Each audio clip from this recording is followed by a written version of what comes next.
A mystery is solved with tragedy in Florida. A missing airman there with Utah ties found dead. What happened and why?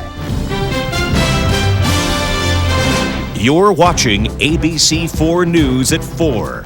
Good afternoon on this Memorial Day. A tragic ending to the search for a Florida airman with Utah ties. Second Lieutenant John Alley is dead. His body was found this morning. Now police in Pensacola are trying to find some answers. ABC4's Annie Cutler has the investigation and his life remembered by a family member here in Utah. The investigation into John Alley's death is ongoing, and because of that, police are keeping pretty tight-lipped about the situation. His family members spoke only to ABC4 and say there is at peace in knowing that he was found. After 3 days, the search for Second Lieutenant John Alley is over. It just doesn't seem real right now, but I'm sure it'll set in. Police say Alley was found dead about half a mile north of the crash site. They say a teenager fishing and walking along the shoreline found the body. But still, a lot more questions that need answers.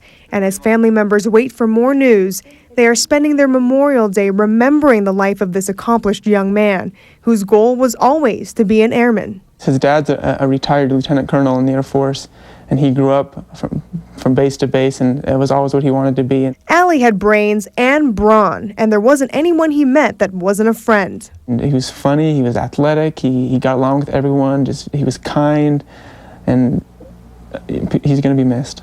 Family members say Alley was very dedicated to both his family and career. It was early in his Air Force training, and he was finding his place.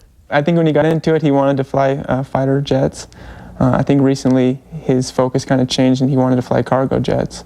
The tragedy of his death is magnified by the fact that he leaves behind his wife, who is 4 months pregnant. He had so much potential. I mean, his career was ahead of him, his family life was ahead of him. He had so much to look forward to. Now, police say an autopsy will be done this week to determine the exact cause of death. Barb? Heartbreaking. Thank you very much, Annie. And no word yet on when funeral services will be held or where.